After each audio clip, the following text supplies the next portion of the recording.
Hi, I'm John Groders. Life is hard. Nobody's denying that. And there is a time for mourning, for grief, for lamentation. But today's guest reminds us that there's a time to laugh, too. And those times might be much more often than we think. Join us today on No Shame. Have no shame. No, we are not afraid. No shame on the gospel of his name. It's the power of God by which we all are saved. We need not be afraid. No shame. Well, good morning, John, and welcome to the No Shame podcast. Our guest today on this visual version is John Branyan, Christian.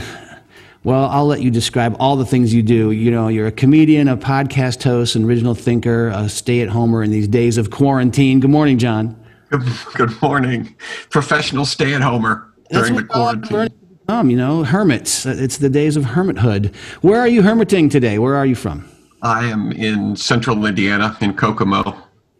Oh, isn't there a great song about that?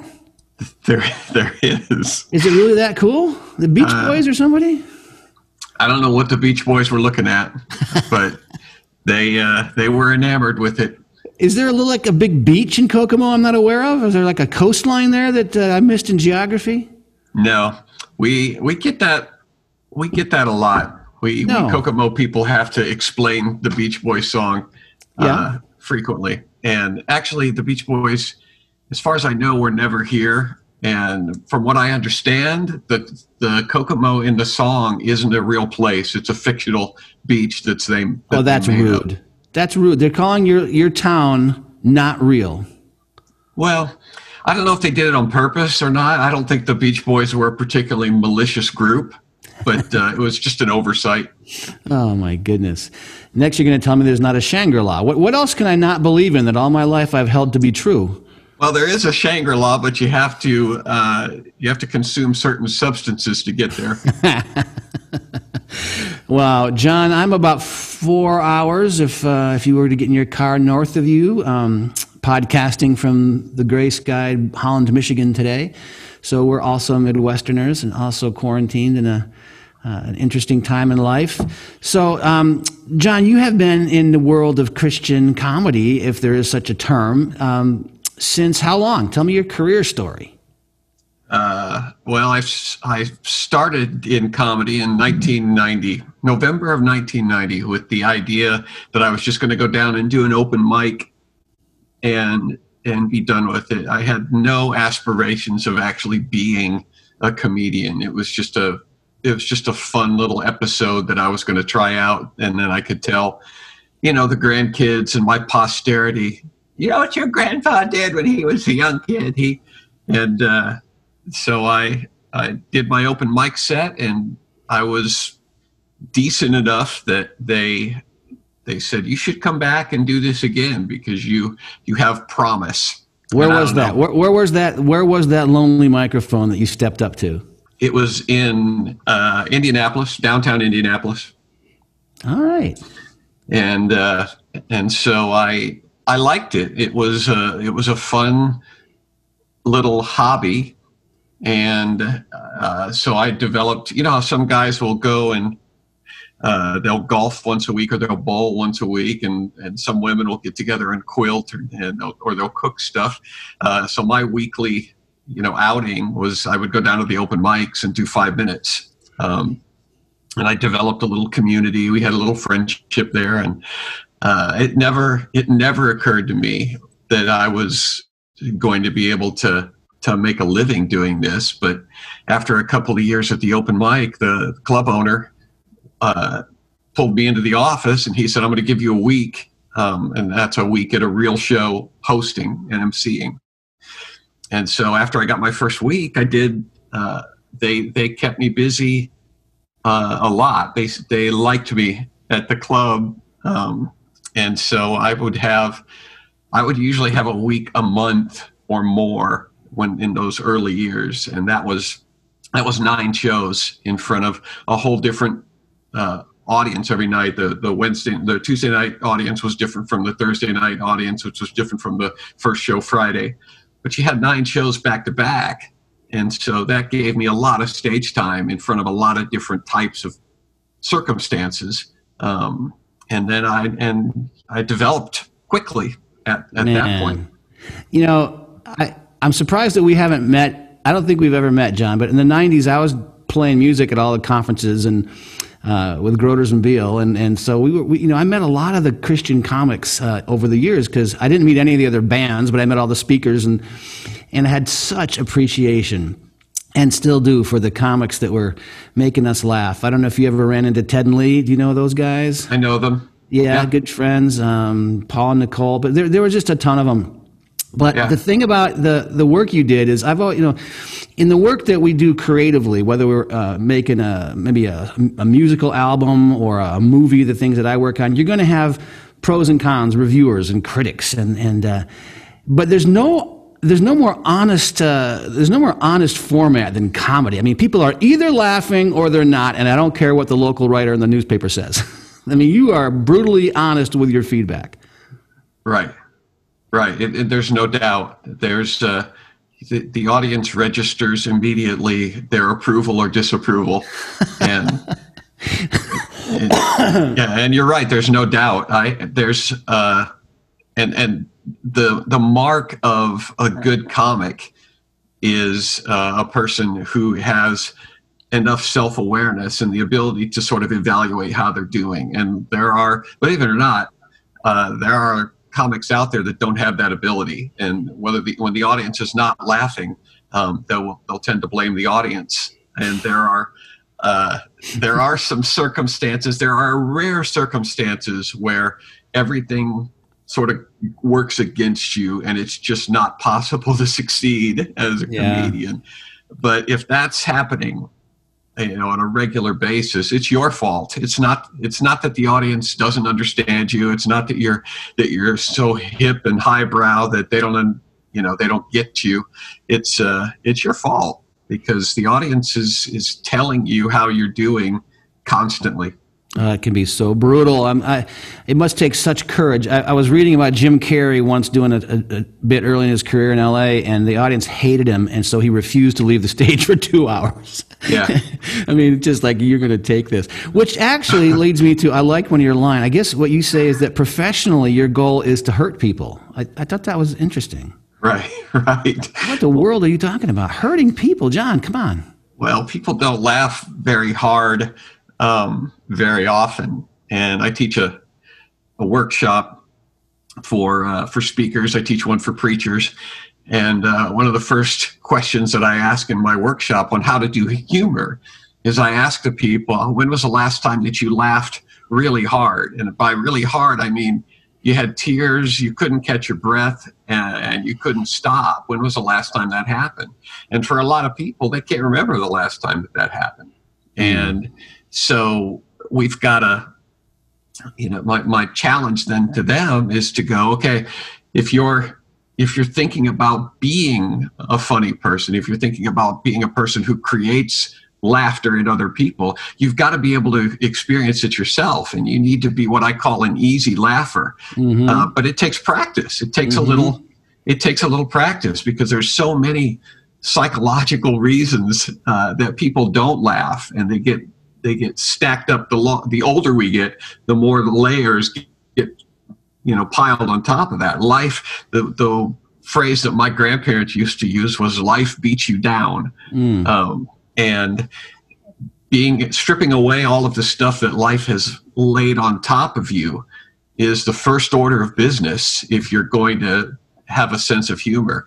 And that means that's for everybody. That's just not professional comics. That's anybody who wants to have, a full and rich life. You've got to be able to tap into your sense of humor easily and quickly and automatically. If you're working to find things to laugh about, you need to take my course. You need to read my book. That sounds awesome. The some of my best friends are really, and I'm sure this is what you're talking about, and they're just guys and people, I guess, that when I'm with them, I notice every once, man, I'm just laughing a lot when we're together, and it's, that their wit or their quickness or their perspective on the world or their willingness to, like you say, laugh quickly.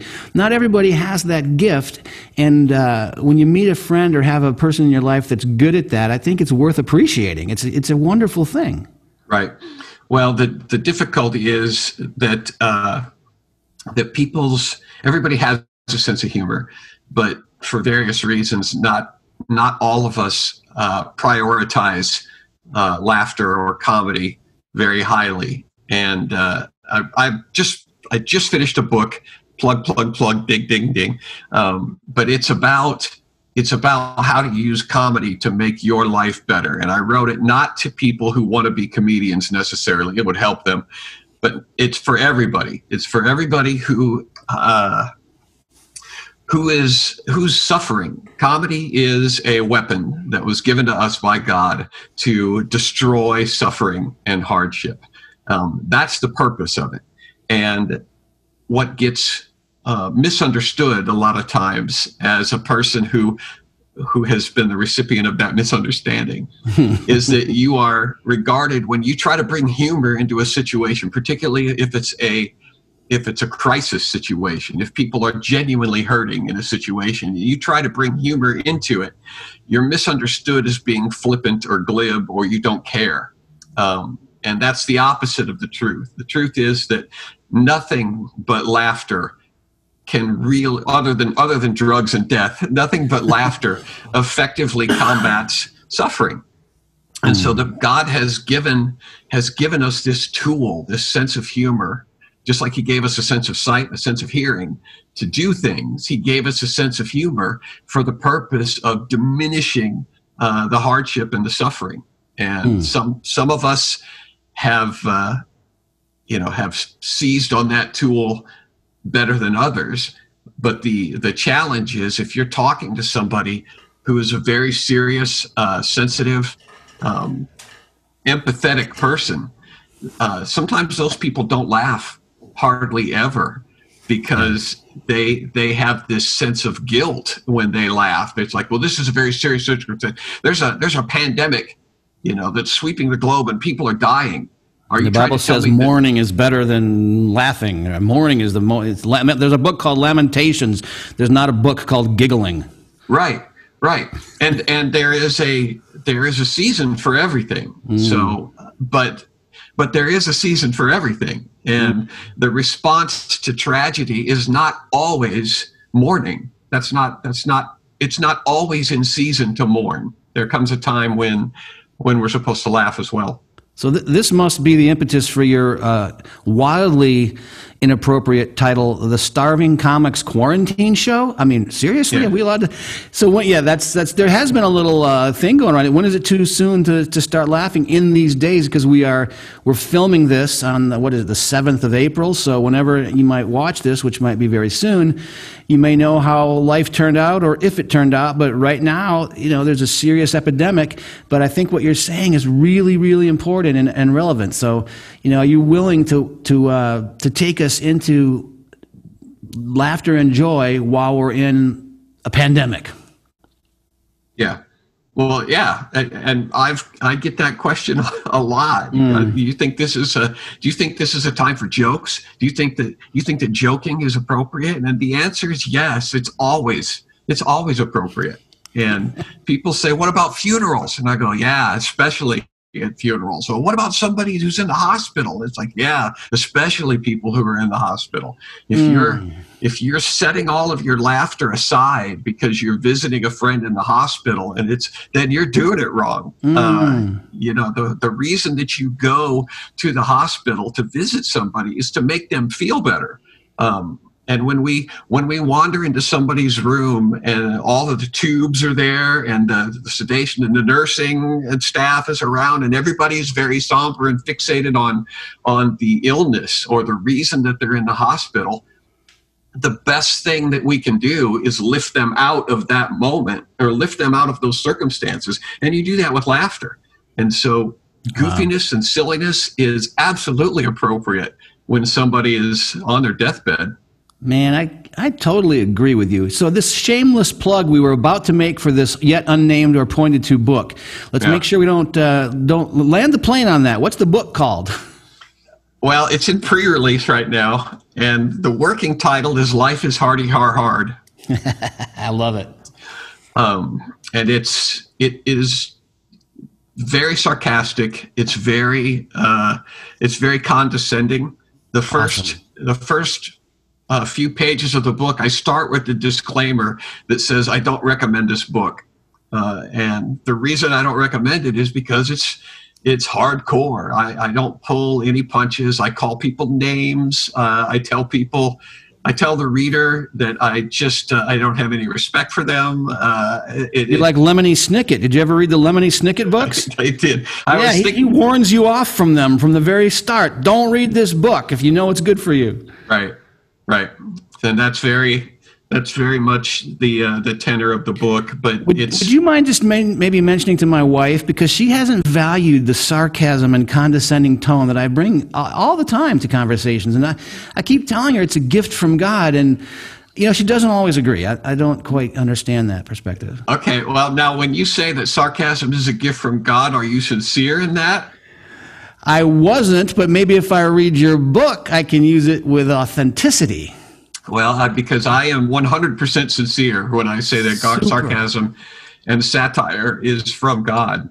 Man, sign me up. I'm going to be, once you go from, what do you say, you're in pre-release right now? Yeah. What does that mean? You have to write them out by hand one at a time and send them to people? It's on a scroll right now.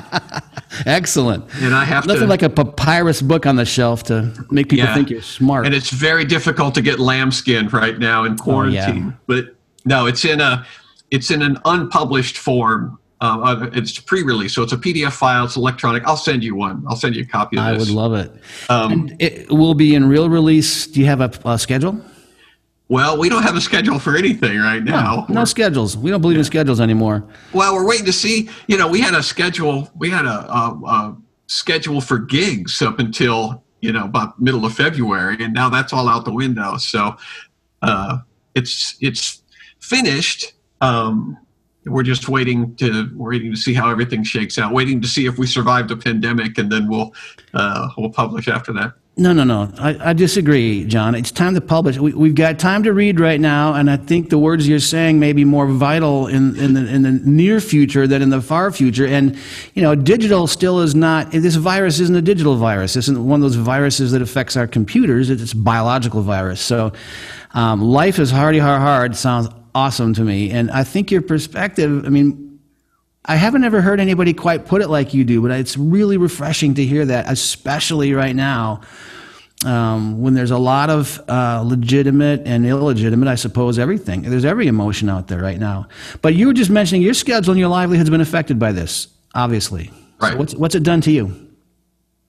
Well, I think it's done the same thing to me that it's done to everybody else. I don't think I'm unique. I think everybody's is kind of wondering, okay, when am I going to go back to work, and how am I going to pay for things? I'm sure that there's people who've already run out of money, and I can sympathize with the panic and the uncertainty that comes with being out of money and no real word on when it's going to be legal to go back and make money again. This is a really, really weird thing that's going on the planet. I don't remember anything like this ever happening in my life. And so people are uncertain, and nobody's booking comedy shows because you're not allowed to assemble a group of more than, 2 people. And everybody's got to sit 6 feet apart now, which would just be the worst comedy show in the world. If the audience is 6 feet from each other wearing masks, I can't. Oh my God. Because comedy, I guess this is a strange thing to say, but it is infectious. I remember going to Dumb and Dumber with our band and our manager the first time we saw Dumb and Dumber. So this is way back in whatever that came out, early 90s. And a crowded theater, and everyone's laughing their head offs. And our band manager, who was a woman at the time, and being sophisticated, I was sitting next to her and the guys, and she was laughing. But when we left the theater, she hated it because it was vulgar and gross. I'm like, well, but Kim, you were laughing the whole night, so I don't trust that you're even giving me your honest opinion. But sometimes if you watch the same movie in private, you just sit there. It's the reason laugh tracks, I suppose, were added to comedies in the 50s. It's the other people around you that opens the floodgates for you, right? So it would be tough to be in a mask and in isolation. Right. There's, I did a show in a prison. I've done several shows in prisons, and were you released? What's that? Were you released, or were you falsely accused? I was coming in as you said your band manager was a woman at the time, and my question was, oh yeah, well, I can't comment on that anymore because it would just be my opinion, what she is now, and her opinion is what matters. That's the only thing that matters. So we did a show, and there was another comic with me, and I was in a different area of the prison than he was. I went in where the prisoners were more or less in sort of a community room, and tried to do comedy, and it was awful. But he went to solitary confinement. So he literally was standing in a room, and there were like two levels. There was a lower level and then sort of a balcony level, and all he was looking at was steel doors with little windows in them. That was it. He couldn't even see any people, and he had to do comedy there for the prisoners because they could hear him. Wow. But he couldn't see them or hear them. And so he was basically in an empty room talking to a bunch of closed doors. Well, he was early in the days of being a podcaster, you don't see, and now I can at least see you. That's actually quite an interesting, you said you've done that a couple of times, gone into prisons, and Yep. Do you always bomb, or has it worked sometimes? Well, it depends.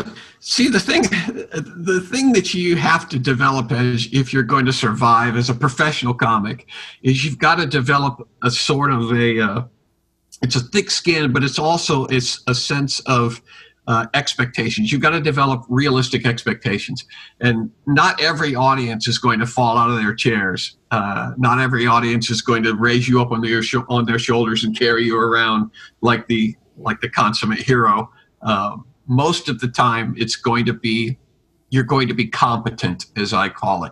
But if your expectations are that the audience is going to laugh a certain level, or if you have any expectations for what the audience is going to give back to you, then you're probably going to be disappointed 50% of the time or more. But if you go in with the attitude that says, okay, I'm a pro, I know what I'm doing, and so if the audience doesn't react the way I think that they should, that doesn't mean that I've failed. It just means that they have a different way of reacting. Every audience has a personality, just like every individual has a personality. And so, like you were mentioning podcasts or radio, the guys that are on the radio, the guys that talk to themselves for a living, they know what they're saying is funny, even though they're not necessarily getting feedback from the audience. You can tell when you're on point. You can amuse yourself, that's fair. Yeah. And so you just have to do that in live shows. Some shows have been unbelievably good. Some shows I've gotten more laughter than I really deserve. Yeah. And then there's other shows where it's just a beating. It's just everybody for many reasons. People are just not free to laugh. And so, there's corporate things. They're sitting at a table with strangers. There's something going on in their life that's maybe preoccupying them. There's a lot of reasons why people aren't necessarily engaged. And so you just roll with it. You just let people be. They just react however they're going to react, and it's okay. Well, man, I think we're learning in these days who's really essential in the world. I mean, who really the essential people are truck drivers. The really essential people are people that work in pharmacies and grocery stores. But I think comedians and people that are willing to risk, like you said, some nights where you get more laughter and approval than you maybe deserve, and other nights where it's a beating, remind me the value and the essential nature of what you do.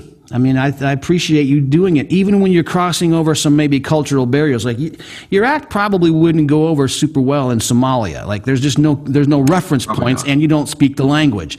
You could use your best material, and the audience would look at you. And to a lesser degree, if your audience can't kind of come from the somewhat of a similar perspective as where you're coming from, does that make it difficult? It does, and I hear what you're saying, and I agree to a point. About how I would go over in Somalia. So, but there is some universality to comedy, and I refer to that in the book about the universal laws of laughter. And there are certain principles that are wired into creation. We didn't put them there. I didn't put them there. God put them there. And the reason he put them there is because he knew that we were going to need to laugh. He knew that humor is part of God's nature. And that's why you can see it in creation. And so those laws, just like the laws of physics and the laws of gravity, can't be monkeyed with. We're basically stuck with them. It's the same thing with humor. There are certain things that just are funny. And you were talking about going to see Dumb and Dumber. And your producer's reaction afterwards was, I didn't care for it because it was vulgar. Vulgarity is one of the universal laws of laughter. There are some, and it's not my choice. I didn't pick it that way. And much to the chagrin of mothers and grandmothers everywhere, belches and farts and vomit and poop is funny. And it always has been. You can go all the way, you trace back the history of theater and performance all the way back to the Greeks, and you will discover that Greek plays were very vulgar and they were very sexual. And the reason is because those things are funny. They're wired into creation as humor. That's fascinating. I remember you maybe remember Planes, Trains, and Automobiles, and Steve Martin's in the parking lot, and he says the F word, I think, like 35 times in a row. And it was kind of the first time I'd sort of seen that, and it was funny then. But then I've also found myself sometimes getting blue humor, and it's sort of like feels like it's just a shortcut because just because you're swearing doesn't make you funny either, right? True. I mean, that's true. It's like anything. It's got to be genuine and it's got to be authentic, and this will probably get me into trouble with some of my Christian brothers and sisters, but I can bleep it out. Well, there's some blue humor that is funny, and the reason it's funny is because it's genuine. If you're not, comedy has always got to be true, and if it's coming from a place of truth, then even if it's vulgar and quote offensive, it's still funny because it's true. And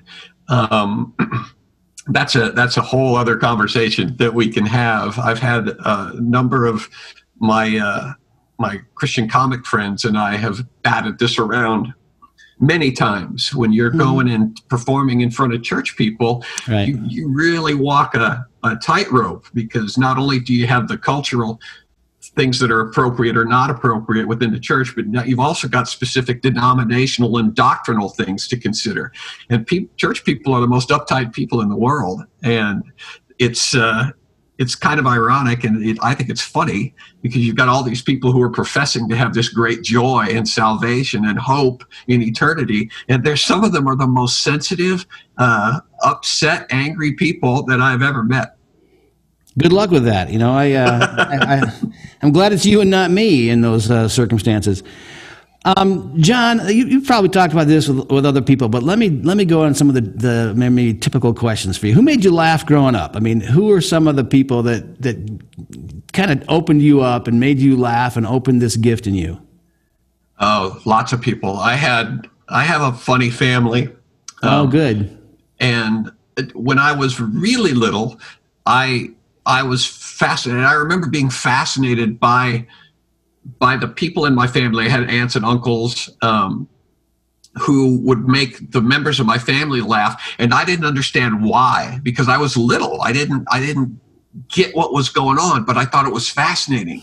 And so I love it when people are like, just to point out, like we have some foster kids and they don't speak English, and then one starts laughing and they start laughing because they want to be, so you were Right. young, you didn't understand why it was funny, but there's Johnny, ha ha ha ha, that was great. You don't know what you're laughing at, but you want to participate. Right. Oh, that's a great point. That's a great point. And I would do that. I would laugh along, but I didn't understand what was going on. So It's probably blue. Well, some of it probably was. So I remember asking my mother, and she would say that you wouldn't understand, or it's not appropriate for you. But that just made it worse. That just made it more interesting. Oh yeah. Now you're recording the conversations. Yeah. And so as I grew and started to become more mature, I started to have a more grown up brain. I paid attention to those people. Anybody who was making other people laugh became a subject for my scrutiny. And I just paid attention to them. I would listen to the way they talked. I would listen to the way they described things. I would watch their facial expressions and their mannerisms. Everything about them became a source of study for me. And so I had lots of those people. They didn't even know that I was watching. So these are in person. You're not talking about records that you listen to or professionals or famous people. You're just saying people in your family circles who entertained others around them. You were astute enough to say, how are they doing that? Right.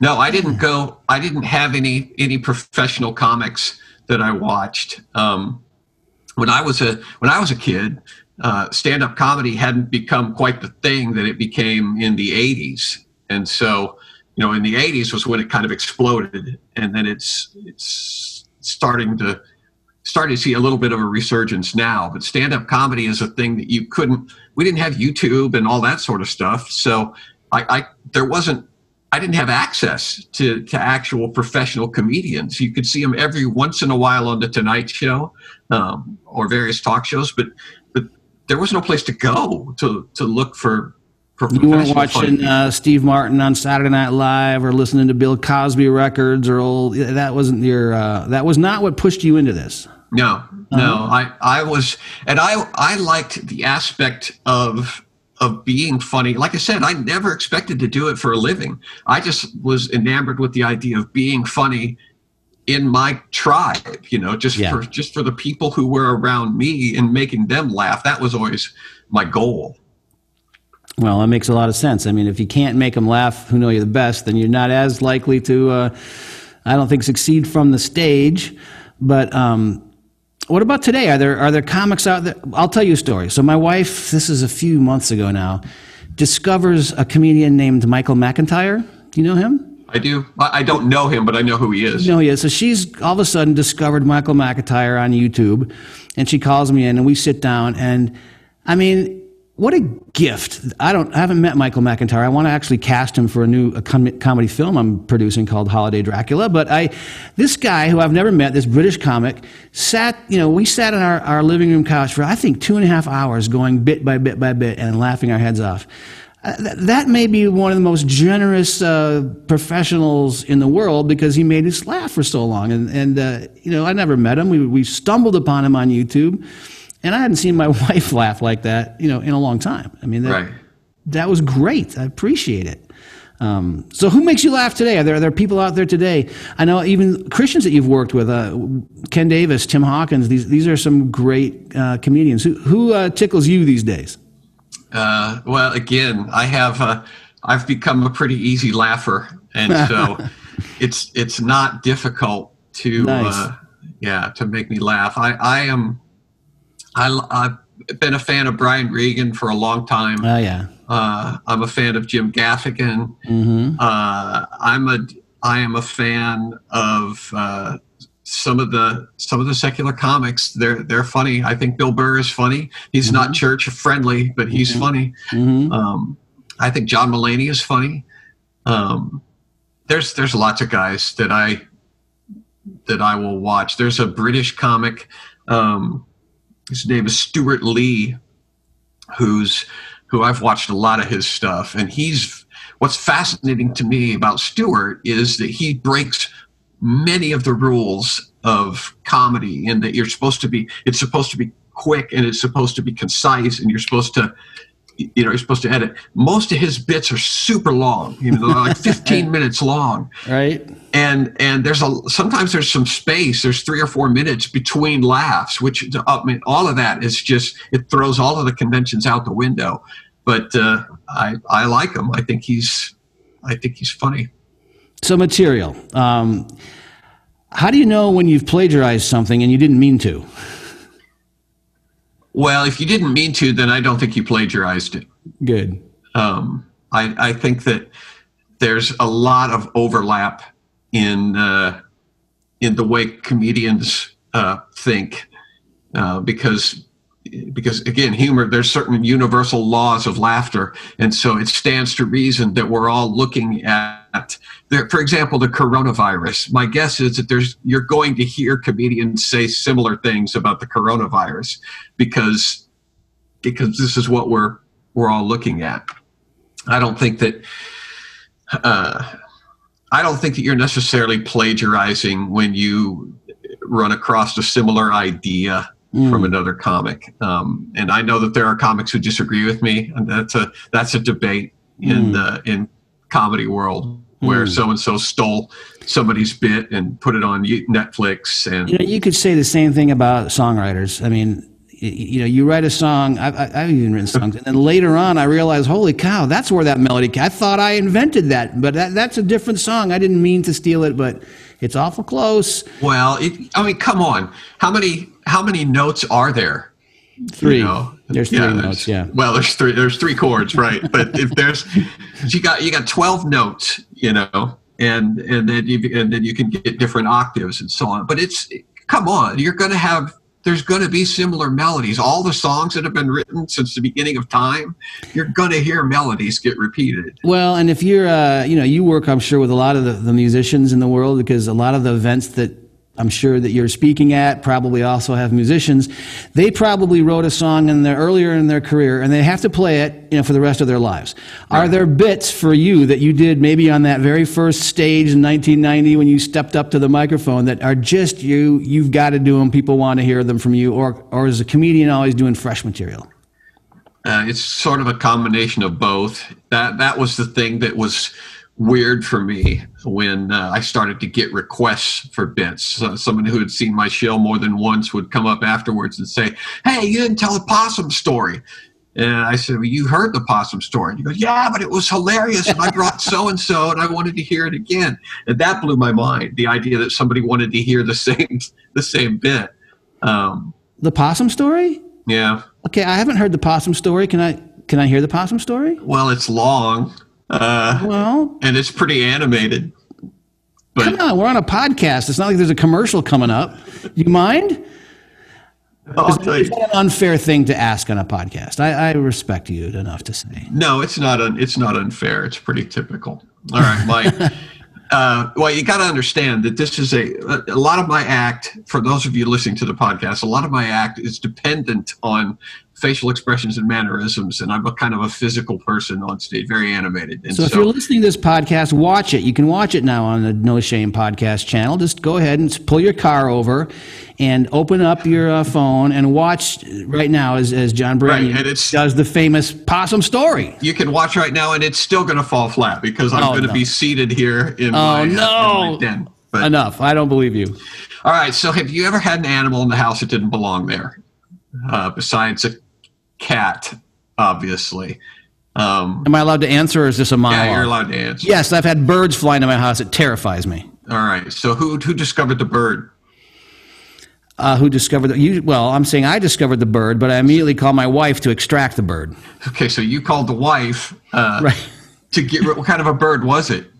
Like a robin, like a ferocious robin. I was going to say a robin, and so you called the person in the house who is the most experienced in dealing with animal extraction, or bravery was a part of it, and if she wasn't available, I would call my friend's wife. Okay, so so what did she do?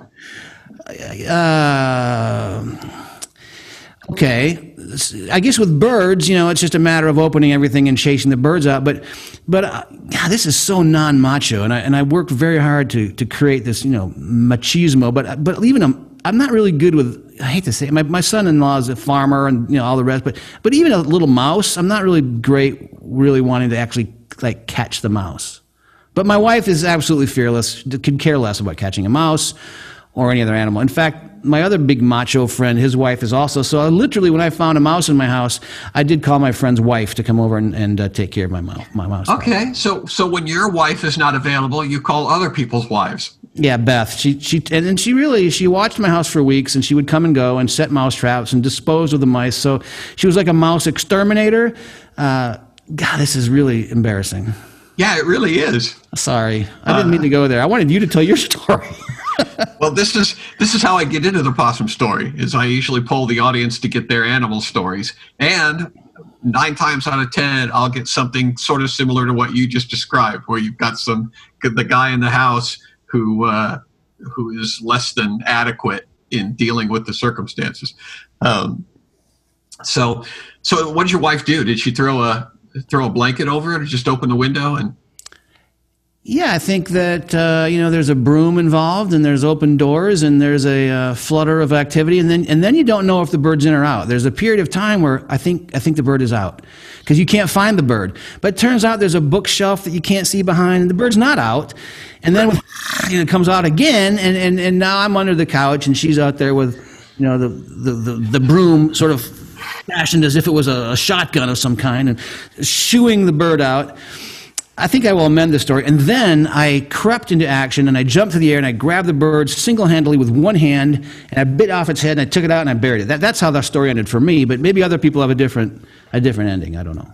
Well, you remember I said that comedy has to be true. Oh, yeah. Well, Hemingway said that, too, write one true sentence. All right. So we had an experience a while back where my wife is the type of person who hears things or sees things in the middle of the night. And so she wakes me up because she thinks I'm going to do something about it.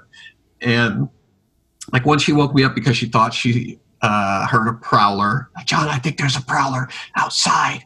Go get him. And she woke me up once because she thought she saw Bigfoot in the shrubs. Bigfoot is in our shrubs. Go get him. Well, she's actually seen Bigfoot? Well, this is big news. Turns out that wasn't true.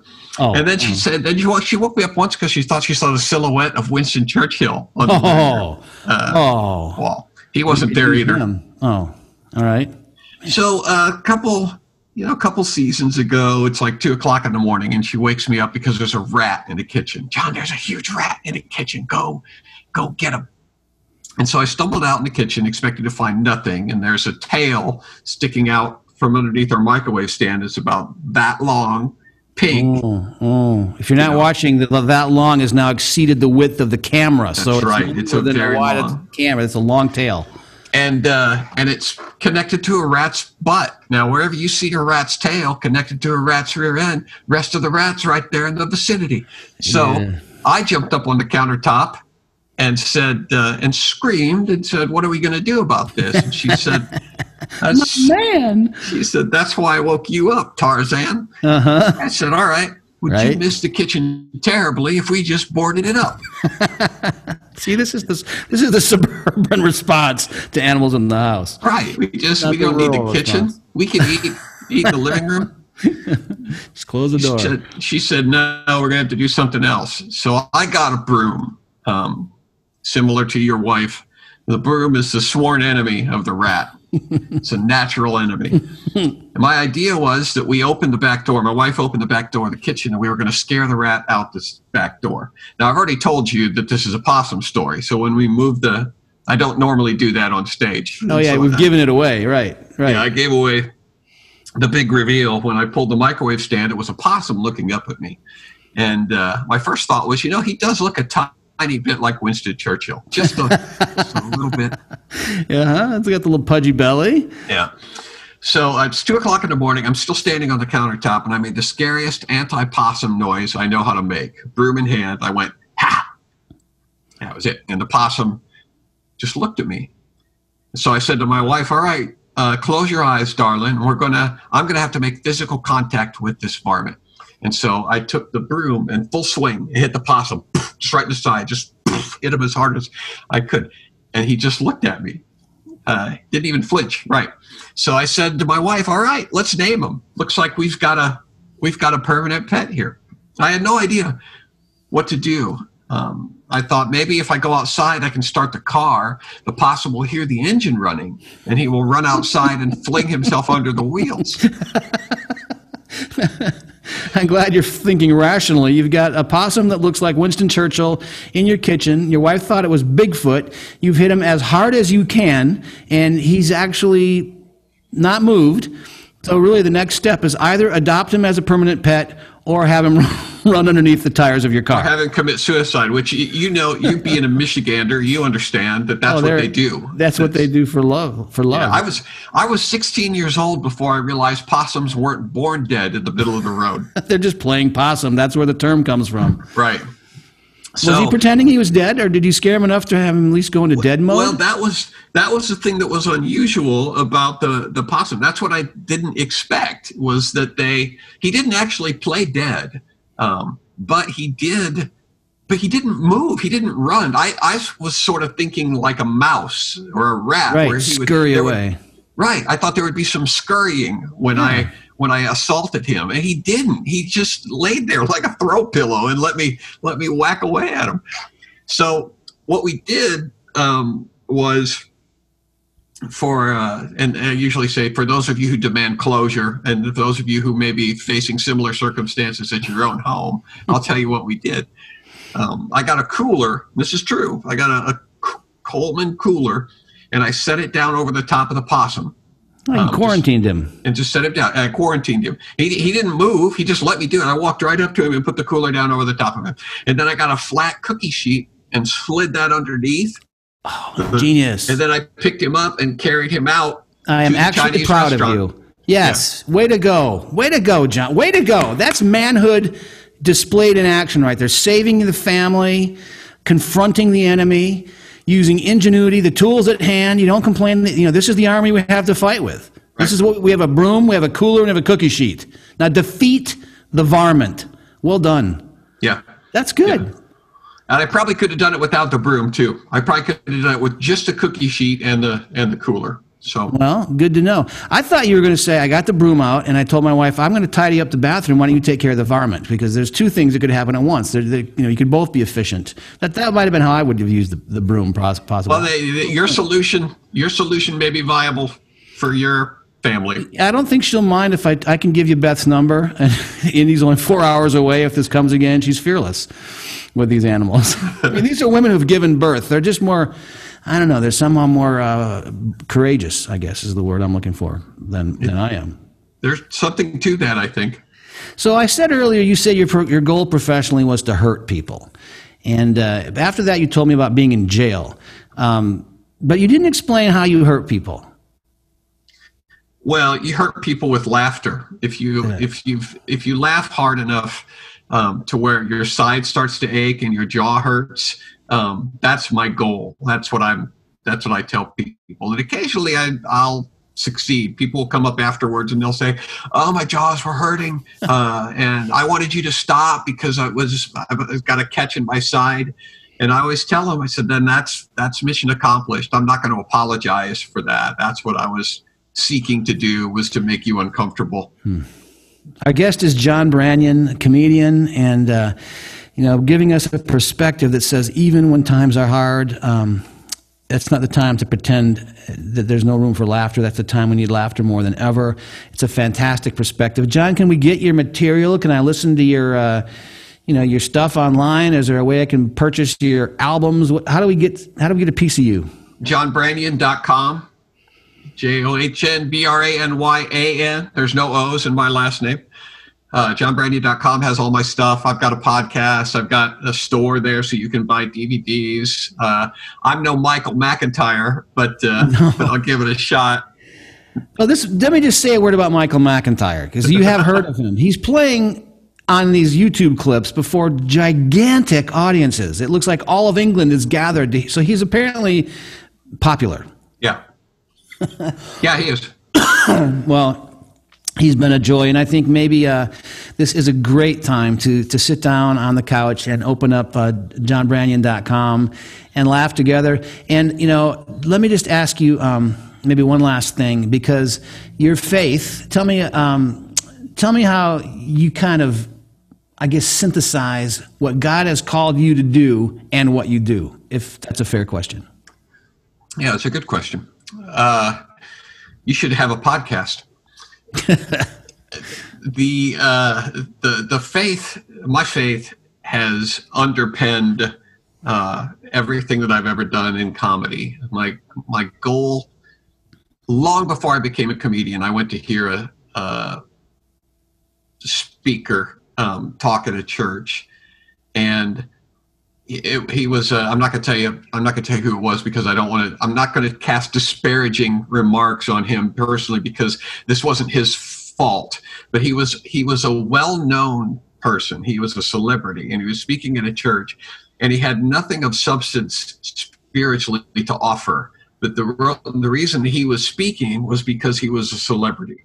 Okay, and again, there's nothing wrong with that per se. But I made note of that as I was listening to him. It's like, okay, he didn't have anything really valuable to say, but he was a celebrity, and so that's why everybody was listening to him.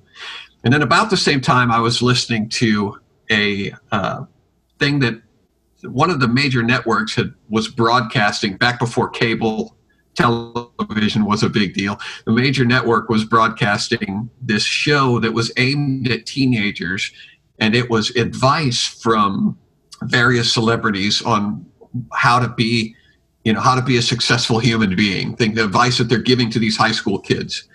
And one of the speakers, I'm not going to tell who that was either, another celebrity got on national television and said for their advice to all of the kids in the nation was wear a condom. That was their advice. And I had a conversation with God that night, and I said, okay, if I ever get a platform that allows me to speak to the nation, I want to have something more significant to say than just wear a condom. I want to have, if I'm ever afforded the opportunity to stand in front of doesn't have to be a national group. If I'm standing in front of a group of people, then I want to have something significant and important to say. And that was it. And so my goal in doing stand-up has always been to have something true and significant to say. Now, the challenge is I have to make it funny. First and foremost, it has to be funny. But underneath it, there needs to be something that's true and permanent. And so my faith has always been the reason that I'm able to laugh. The reason that I can do comedy is because I have an eternal hope. And I usually start my act with this. Most of the time, I'll say that everything that happens on earth is a joke anyway. If you're a Christian person, if you're a believer, none of this stuff is that important. If you're going to spend forever with God when this is all over. So if you're a doctor on earth, there's no sickness, there's no disease in heaven. So, we don't need you. Just play golf. Yeah. And if you're a lawyer down here, you probably won't get to heaven. Right.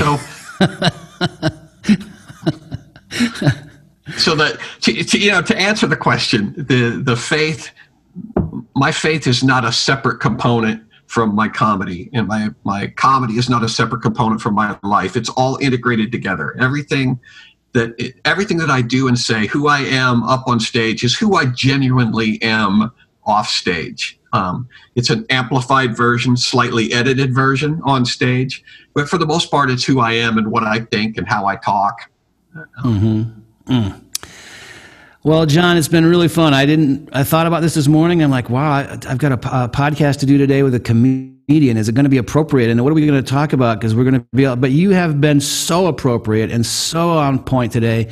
I really appreciate you're a salt that has not lost your saltiness. And I think being salty is great. And JohnBranyan.com, look it up, book him if we ever are allowed to travel or be with humans again. But if not, man, just start doing Michael McIntyre stuff. You can make us laugh through the screen. And please keep it up. Be more productive than ever in these days of quarantine. And I'm looking forward to Life is Hardy Hard. That's awesome. I'll send you a copy. John, it's great to meet you. I would shamelessly like to be your best friend because you would make me laugh all the time. So thank you for being on the podcast today. You bet. We only live 4 hours apart, so we can get coffee. Absolutely. All right, man. That's it for No Shame. Look up John Branyan. No O's in his last name, which I spelled wrong right here. Thank you. Have no shame, no, we are not afraid. No shame of the gospel of His name. It's the power of God by which we all are saved. We need not be afraid. No Shame is a weekly podcast where John Groders discusses life at the intersection of faith and culture with all kinds of interesting and inspiring guests. Subscribe to the podcast today by going to johngroders.com, select the podcast tab, and hit subscribe. Listen whenever you have time, but don't miss any of these life-giving conversations.